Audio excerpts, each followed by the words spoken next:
ગુજરાત પ્રદેશ કોંગ્રેસ મહિલા પ્રમુખના જન્મદિવસ નિમિત્તે શહેર કોંગ્રેસ મહિલા મોરચા દ્વારા બિસ્કિટ વિતરણ કરવામાં આવ્યું.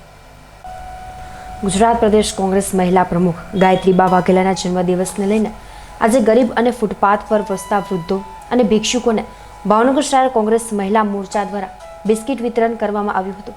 આ બિસ્કિટ વિતરણમાં તખતેશ્વર વોર્ડના કોર્પોરેટર પારુલબેન ત્રિવેદી, શશીબેન સોલંકી, હંસાબેન વાળા, સોનુબેન, યાસ્મીનબેન, સબાનાબેન તેમજ ચંદ્રિકાબેન વકીલ જોડાયા હતા.